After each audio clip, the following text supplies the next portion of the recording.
증거해 주시겠습니다.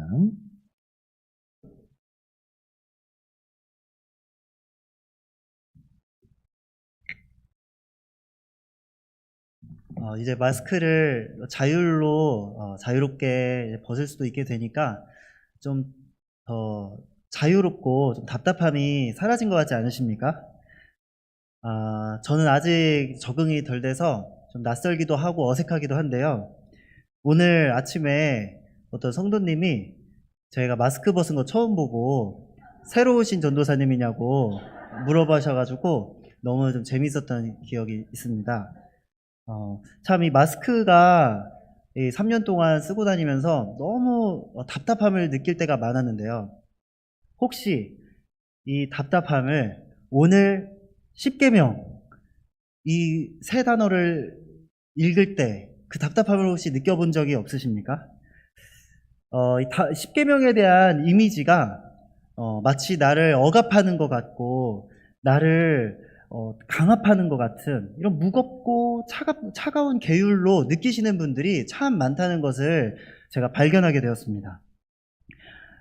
마치 이 십계명을 하나님이 우리에게 강요하는 것처럼 또 어떤 분은 이 십계명을 마치 경찰관의 이미지로 느끼기도 한다고 합니다. 막 지켜보고 있다가 십계명을 지키나 안 지키나 지켜보다가 안 지키면은 또 잘 걸렸다 하고 딱 벌 주려고 대기하고 계시는 그런 하나님의 이미지를 그리시는 분들도 참 많다는 생각이 들었습니다. 그래서 오늘 목적은 이 십계명이 차가운 무거운 계율이 아니라 따뜻한 하나님의 사랑 고백임을 제가 증명하는 것이 첫 번째 목적입니다. 그리고 두 번째는 이 십계명이 무거운 짐이 아니라 가벼운 짐이라는 사실. 그래서 이 기쁨으로 감격 가운데 우리가 자발적으로 순종하는 법이라는 사실을 오늘 또 보여드리려고 합니다. 그리고 마지막으로 이 십계명을 모두 다 완벽하게 지키시고 우리가 받아야 할 심판을 대신 온몸으로 받으신 예수 그리스도에 대해서 드러내는 것이 세 번째 목표입니다. 한 가지 이야기를 들려드리고 싶은데요. 제가 꾸며낸 이야기입니다. 제가 우리 중고등부 친구들한테 아주 비싼 스테이크를 사줬습니다. 저의 돈으로 아주 비싼 스테이크를 사줬는데 제가 이제 중고등부 아이들을 막 무언가를 계속 요구하기 시작하는 겁니다. 얘들아, 이번에 우리 크리스마스 행사 있을 때 좀 와서 도와달라. 근데 애들이 스테이크를 사줬는데 그날 뭐 학원 있다고 바쁘다고 안 오는 거예요. 처음에 뭔가 좀 섭섭하지만 뭔가 좀 아쉽고 섭섭하고 내가 스테이크 사줬는데 이런 생각도 들면서 그치만 그냥 넘어갔습니다. 근데 그 다음날 또 무슨 행사가 있어가지고 애들아 뭐 교회 페인트 칠을 하는데 좀 같이 와서 도와줄 수 있어? 애들이 또 바쁘다고 다 안 오는 겁니다. 속으로 내가 스테이크 사줬는데 이런 생각이 또 들었습니다. 섭섭합니다. 또 세 번째 아이들한테 애들아 좀 이것 좀 도와줄 수 있어 했는데 또 바쁘다고 안 하는 겁니다.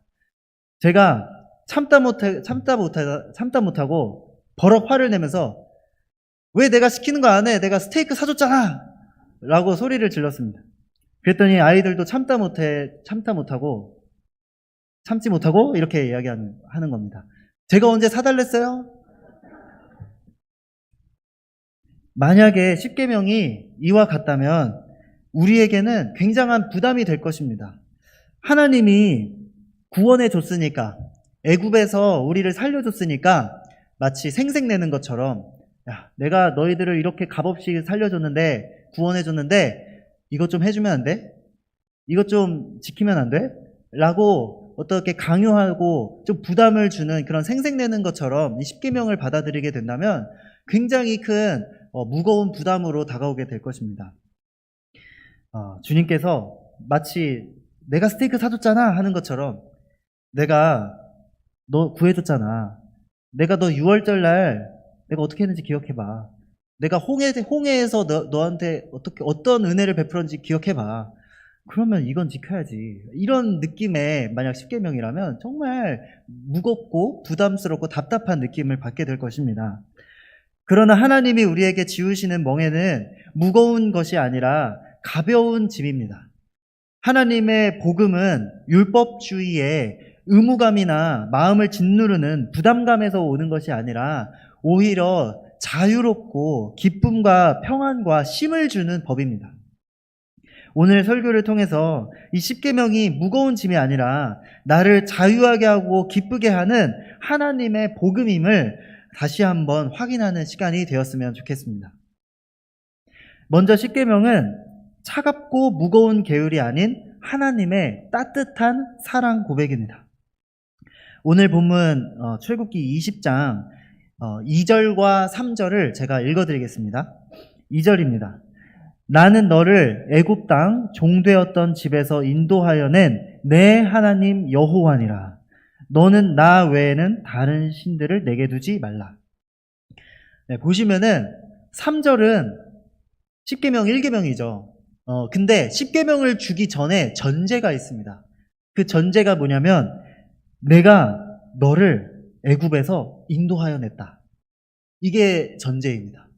그 전제를 깔고 십계명을 주시는 거예요. 이 순서가 굉장히 중요한데요.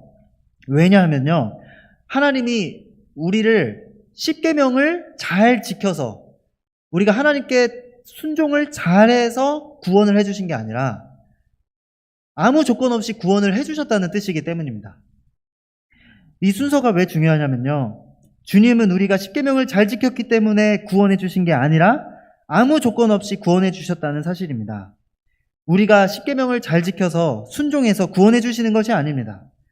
반대로 우리가 착한 사람이든 악한 사람이든 나쁜 사람이든 아니면 어떤 사람이든 상관없이 주님의 그 하나님의 은혜로 구원해 주셨다는 사실입니다. 우리가 아직 죄인 되었을 때 아무 조건 없이 우리를 구원해 주셨습니다. 그렇기 때문에 십계명을 잘 지켜야 구원받는 것이 아니라 이미 구원받은 백성이기 때문에 십계명을 지키게 되는 것이라는 사실입니다. 예수님, 하나님께서 이스라엘 민족을 애굽에서 건져내셨잖아요. 구원해 주셨는데 그 가장 하이라이트가 잘 아시다시피 유월절입니다. 그 유월절 날 이스라엘 민족이 구원받은 방법은 딱 하나였습니다. 그들이 착한 사람이든 나쁜 사람이든 악한 사람이든 선한 사람이든 상관없이 조건은 하나였습니다. 바로 하나님의 말씀을 있는 그대로 믿고 그 양의 피를 문설주에 바르는 것이었습니다. 그들이 십계명을 잘 지켰냐 못 지켰냐 이것이 중요한 것이 아니라 하나님의 말씀을 믿고 양의 피를 문설주에 발랐냐 안 발랐냐가 중요하다는 사실입니다. 하나님은 우리를 구원해 주실 때 이와 같습니다. 우리가 율법을 잘 지켰기 때문에 구원을 해주신 것이 아니라 믿고 하나님의 말씀을 믿었기 때문에 그 믿음으로 우리를 구원해 주셨다는, 아무 조건 없이 우리가 어떠한 사람이든 상관없이 구원해 주셨다는 사실입니다. 그리고 구원해 주신 우리를 이제 내가 너희를 아무 조건 없이 너희를 사랑해서 내가 너희를 강권적으로 선택하고 구원해 줬으니 이제는 구원받은 사람처럼 살아라 라는 의미로 주신 것이 십계명이라는 사실입니다. 이제는 내가 너를 아무 조건 없이 너를 건져내었다. 이제 그러니까 죄 가운데 살지 말고 구원받은 백성답게 살아라 라는 의미가 바로 십계명에 담겼다는 사실입니다. 그래서 그 구원의 은혜와 하나님의 그 사랑의 감격을 경험한 우리는 기쁨과 감격 가운데 자발적으로 하나님의 말씀에 순종하게 됩니다. 그렇기 때문에 십계명은 강압적이고 어떤 부담을 주는 차가운 계율이 아닌 따뜻한 하나님의 사랑 고백이라는 사실입니다. 이어서 두 번째인데요. 바로 하나님의 십계명은 무거운 짐이 아니라 가벼운 짐입니다. 그래서 하나님의 십계명을 기쁨으로 감격 가운데 자발적으로 순종하게 하는 법입니다. 한 가지 제가 질문을 드리겠습니다. 십계명을 안 지키면 구원을 못 받고 버림받을까요? 만약에 십계명을 십계명을 지키지 않고 불순종하면 우리는 구원을 박탈당할까요? 물론 제 답은 아닙니다. 하나님, 심지어 이스라엘 민족은 십계명을 받고 시내산에서 내려오는 그 순간에 금송아지를 숭배했습니다. 근데 하나님이 이스라엘 민족을 버리셨나요? 버리시지 않았습니다. 만약에 우리가 십계명으로 구원받는 거라면 이스라엘 민족은 벌써 버림받아야 됩니다. 그런데 모세가 십계명을 받아서 시내산에서 내려오는 그 순간에도 제1계명 우상 숭배하지 말라는 그 첫 번째 계명을 어기고 있었습니다. 하나님은 죄에 대한 벌은 주시지만 구원을 박탈하거나 버리지는 않으십니다. 하나님께서 마치 사람처럼 마치 사람처럼 내가 스테이크 사줬는데 왜 내 말 안 들어? 라고 하면서 안 되겠어, 이제 너한테 잘해주자, 말아야겠어, 이런 옹졸하신 하나님이 아니라 하나님은 아무 조건 없이 아무 대가도 바라지 않고 그저 그분의 자비로운 성품과 사랑에 따라서 우리를 구원해 주셨습니다. 그렇기 때문에 십계명을 지키냐 안 지키냐가 바로 구원의 조건이 아니라 바로 하나님의 자비로우신 성품에 따라서 하나님이 주권적으로 우리를 선택했다는 그 사실, 그리고 그 선택에 대한 우리의 반응으로서 우리가 하나님의 말씀을 믿고 그분의 말씀에 순종하는, 바로 그것이 구원의 그런 조건이 된다는 사실입니다. 믿음으로 구원을 받는 거지 십계명을 지켜서 구원을 받는 게 아니라는 사실이죠. 그렇기 때문에 그분의 변함없는 사랑의 약속을 붙잡고 당당하게 다시 일어나야 합니다. 십계명을 지키냐 안 지키냐가 구원에 영향을 미치는 것이 아닙니다. 근데 이 말을 들으면 이런 또 반문을 하시는 분이 있습니다. 십계명을 지켜서 구원받는 게 아니면 이제 마음대로 십계명 어기고 내 마음대로 살면 되겠네? 네, 이런 뻔한 질문이 나오게 됩니다. 네, 그런 생각을 가지시는 분이라면 저는 분명히 이렇게 생각합니다. 그분은 은혜를 경험해 본 적도 없고 하나님의 사랑을 아는 분이 아니라는 사실을 저는 확신할 것입니다. 만약에 하나님의 그 구원의 은혜와 사랑을 경험하고 하나님의 영광을 만난 사람이라면, 거듭난 성도라면 그 하나님의 값없이 주시는 은혜, 십자가, 나 대신 저주받으신 예수님의 그 사랑을 경험한, 그 사랑이 가슴에 부어진 성도라면 십계명을 지키지 않고서는 견딜 수가 없을 것입니다. 그 사랑 때문에 하나님이 원하시는 대로 살고 싶어질 것입니다.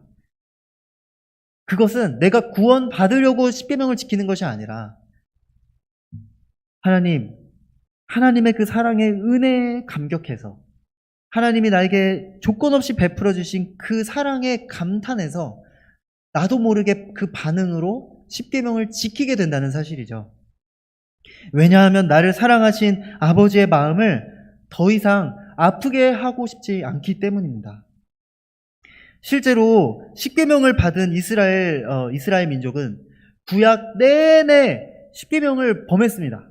정말 수천 년 동안 범죄했고 우상숭배했고 도둑질했고 살인했고 간음했고 끊임없이 십계명을 범했습니다.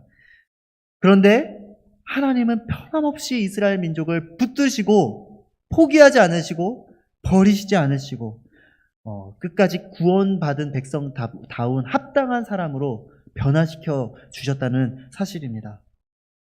그분의 인자와 자비는 영원하십니다. 죽어야 할 우리를 구원해 주신 그분의 사랑과 은혜를 경험한 우리는 그 사랑에 감사하고 감격해서 자발적으로 십계명을 지키게 된다는 사실입니다. 그래서 구원받은 백성은 기쁨 없이 의무감으로 십계명을 지키지 않습니다. 기쁨으로, 감격 가운데 감사함으로 자발적으로 순종하게 된다는 사실입니다. 그래서 주님은 나의 멍에는 가볍다라고 말씀하셨다는 사실입니다. 마지막 세 번째입니다. 예수 그리스도께서는 모든 십계명을 다 지키신 후에 우리 대신에 모든 심판을 십자가에서 받으셨습니다. 주님을 포기할 수 없는 주님의 그 변함없는 사랑은 수천 년이 지나도록 변하지 않습니다. 그래서 계속해서 십계명을 어기는 이스라엘 민족을 포기하지 않고 끝까지 사랑하십니다. 버리지 않으셨습니다. 그 사랑은 수천 년을 이어지다가 마침내 2000년 전 예수 그리스도의 그 십자가에서 피를 쏟으시는 그 순간에 하나님은 우리를 향한 그분의 사랑을 증명하셨습니다. 십계명을 지키는 것을 실패한 우리 대신에 그분은 완벽하게 십계명을 지키시고서도 우리의 모든 그 배반과 범죄를 그 합당한 심판을 자기 몸으로 다 받으시고 피를 쏟으시고 온전한 심판을 받으신 후에 숨을 거두시고 다 이루었다라고 말씀하시며 숨을 거두셔서 완전한 우리에게 공의를 성취하시고 우리에게 완전한 의로움을 전가해 주신 그분의 그 은혜를 기억할 때 우리는 하나님의 그 사랑을 찬양하지 않을 수가 없습니다. 이렇게 하나님은 우리를 향한 그 큰 사랑을 증명하셨다는 사실입니다. 이렇게 큰 사랑을 받은 우리는 십계명을 지켜야 합니다. 왜냐하면 주님이 우리를 너무나도 사랑하시기 때문입니다. 마지막으로 한 가지 이야기를 들려드리면서 설교를 마치려고 합니다. 실화인데요. 바로 호세아 이야기입니다. 호세아 선지자는요, 약간 좀 제가 상상력을 가미해서 약간의 좀 각색이 있을 수도 있습니다. 호세아는요, 좀 매력 없는 그런 한 번도 연애도 해본 적이 없는 그런 선지자였습니다. 아침, 점심, 저녁 말씀 읽고 기도밖에 할 줄 모르는 그런 뭐라고 해야 될까요? 조용한 사람이었습니다. 매력도 없는 사람이었습니다. 그런데 굉장히 매력적이고 굉장히 화려하고 또 음란한 여인이 있었으니 그의 이름은 바로 고멜입니다. 하루는 하나님이 호세아를 부르시는 거예요. 호세아야, 호세아야. 네, 주님. 너는 내가 너에게 지시할 곳으로 가서 내가 너에게 말하는 사람과 결혼해라. 호세아가 갑자기 얼굴에 화색이 확 돌았습니다. 아니, 평생 연애도 못하고 이렇게 죽을 줄 알았는데 주님이 이제 드디어 나에게 결혼을 시켜주시는구나. 할렐루야 하면서 너무 기뻐서 주님을 찬양하려고 했습니다. 근데 주님이 결혼하라고 한 그 사람은 그 사람을 만나고 호세아는 경악을 금치 못했습니다. 왜냐하면 그는 바로 음란한 여인 고멜이었기 때문입니다. 유명한 창녀였습니다. 호세아는 정말 얼굴이 녹아내리는 것처럼 주님, 저 결혼하고 싶지가 않아요. 저는 평생 연애도 한 번 안 해본 정말 말씀과 기도밖에 모르는 사람인데 제가 왜 이런 여인과 결혼해야 하는 겁니까? 이렇게 이야기를 했을지도 모르겠습니다. 그렇지만 주님이 그렇게 말씀하셔서 어쩔 수 없이 결혼을 했습니다. 결혼을 해서 아이를 3명을 낳았습니다. 그런데 그 3명의 아이가 전부 다 호세아의 아이가 아닙니다. 이 고멜은 호세아랑 살다가 바람을 피고 도망치는 겁니다. 그래서 데려오면은 임신해서 오고 주님이 다시 호세아를 부르는 거예요. 호세아야, 호세아. 네, 주님. 너는 가서 너의 아내 고멜을 데려와라. 호세아가 얼마나 마음이 찢어졌을까요? 근데 주님이 말씀하시니까 네, 알겠습니다. 그 찢어지는 마음을 움켜쥐고 고멜을 데려와서 다시 데려옵니다. 아이를 낳고 근데 또 고멜이 또 바람 피는 남자와 또 도망을 칩니다. 또 임신을 했습니다. 호세아야, 호세아야. 이제는 하나님 말씀만 하시면은 경기가 날라 그럽니다. PTSD가 생겨서 깜짝 놀라서 네, 주님. 가서 너의 아내 고멜을 데려와라. 지금이요? 지금 데려와라. 그래서 또 터덜터덜 또 고멜을 찾아가서 데려왔습니다. 또 고멜은 마찬가지로 바람을 피고 또 임신을 해서 왔고 또 하나님은 호세아를 부르시고 호세아는 또 고멜을 데려옵니다. 이번 그 고멜은 너무나도 망가졌습니다. 얼마나 망가졌는지 인신매매를 당하고 있었습니다. 정말 그 돼지고기 그 가격에 팔리고 있는 거예요. 그래서 하나님이 말씀하셔서 또 호세아는 은 15개 그리고 보리 한 오멜 반을 주고 고매를 대속했습니다. 몸값을 주고 고매를 사온 것이죠. 그리고 이렇게 말하는 겁니다. 호세아 3장 3절 제가 읽어드리겠습니다. 너는 평생 나와 함께 하자. 음행하지 말아라. 다른 남자를 따르지 말아라. 나도 내게 그렇게 하겠다. 바로 십계명이 이런 것입니다. 끊임없이 주님을 배반했던 이스라엘 민족을 향해서 다른 남자 만나지 말아라. 나도 너에게 신실하게 끝까지 그렇게 행하겠다. 라고 말씀하시는 그 주님의 변함없는 사랑의 고백이 바로 십계명에 담겨져 있습니다. 하나님이 이스라엘 민족을 향해서 이 호세아에게 이스라엘 민족을 향한 주님의 그 사랑을 부어주시는데 제가 읽어드리겠습니다. 하나님의 마음입니다. 에브라임이여 내가 어찌 너를 놓겠느냐. 이스라엘이여 내가 어찌 너를 버리겠느냐. 내가 어찌 너를 아드마같이 놓겠느냐. 어찌 너를 스보임같이 두겠느냐. 내 마음이 내 속에서 돌이키어 나의 긍휼이 온전히 불붙듯 하도다. 이스라엘을 향한 하나님의 변함없는 이 사랑이 호세아의 마음에 부어진 겁니다. 그래서 호세아는 이스라엘을 향해 이 하나님의 사랑이 마음에 부어지니까 막 부르짖으면서 선포하기 시작합니다. 오라 우리가 여호와께 돌아가자. 여호와께서 우리를 찢으셨으나 도로 낫게 하실 것이요 우리를 치셨으나 싸매어 주실 것임이라. 우리가 여호와를 알자. 힘써 여호와를 알자. 그의 나타나심은 새벽 빛같이 어김없나니 비와 같이 땅을 적시는 늦은 비와 같이 임하리라. 오늘 이 십계명이 나를 구속하는 법인가? 라는 생각이 들 수 있습니다. 그러나 사실 십계명은 주님의 사랑 고백입니다. 십계명을 지키면 구원해주고 안 지키면 버리는 그런 차가운 계율이 아닙니다. 이스라엘 민족은 역사상 수도 없이 십계명을 어겼습니다. 심지어 십계명을 받고 내려오는 그 순간에도 금송아지를 만들며 하나님을 배반했습니다. 그러나 그럼에도 불구하고 변함없이 하나님은 이스라엘을 버리지 않으시고 끝까지 사랑하십니다. 마침내 예수 그리스도께서 십계명을 배반한 우리의 모든 죄를 다 끌어안고 십자가에서 피를 쏟으심으로 우리 대신에 모든 심판을 받으셨습니다. 그리고 그분의 사랑을 증명하셨습니다. 그렇기 때문에 이제 우리는 우리를 사랑하사 나를 위하여 십자가에서 죽으신 그 분만을 위해 살게 되었습니다.